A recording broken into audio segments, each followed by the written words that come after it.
Premièrement, merci d'avoir posé la question comme ça. Parce que si on avait commencé en disant, ben parlons de maladie mentale, ben ça c'est pour les autres. On va parler de santé mentale. La même chose que quand on parle de notre santé physique, on va penser à l'exercice, à la prévention, à tout ce qui peut nous garder dans une santé optimale.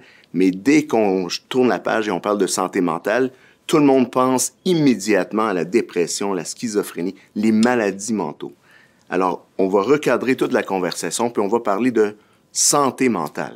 Donc, c'est quoi la proportion ou les statistiques de personnes qui vont être atteintes d'une maladie mentale? Bien, c'est une petite proportion de la population.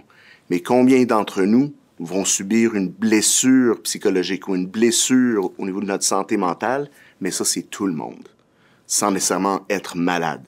Alors, il y a différentes sévérités ou différentes gradations de notre santé, puis on peut même juste utiliser un code aussi simple qu'un code de couleur. Pour nous, les humains, la souffrance humaine, c'est de la souffrance humaine. C'est universel. Alors, quand on est vert, tout va bien. Je suis pas juste dans mon fonctionnement optimal, je suis motivé, je suis un atout pour les personnes autour de moi. Mon humeur est stable et je sens que je suis en contrôle de ma vie. Il n'y a personne qui est là-dedans. On est tous un peu plus ou moins écorchés de la vie. Hein? La vie va briser tout le monde à un moment donné. Et ce sont des moments décisifs où, parfait. Aujourd'hui, j'ai eu une petite entorse, je suis dans le jaune. Alors, comment est-ce que ça m'affecte moi et comment je reconnais mes signes avant-coureurs? Ah, ma concentration est moins bonne, mon humeur plus irritable, je dors moins bien.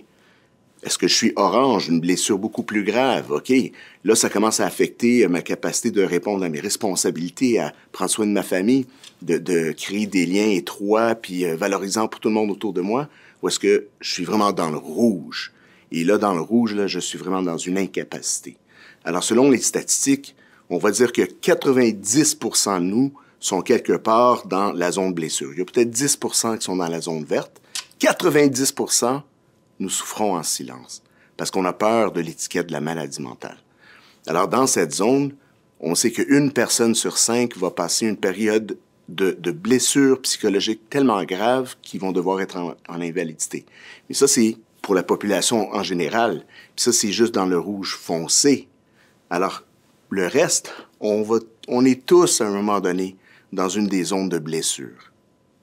Il y a non seulement une différence dans la façon que ça se démontre, mais aussi la façon d'intervenir va être différente. Alors, premièrement, les femmes vont venir chercher de l'aide ou en parler à des proches quand elles sont jaunes, oranges. Les hommes vont attendre qu'ils soient vraiment dans le rouge très, très, très foncé. Donc, on va voir moins souvent la détresse au masculin, mais quand elle s'affiche, c'est beaucoup plus sévère.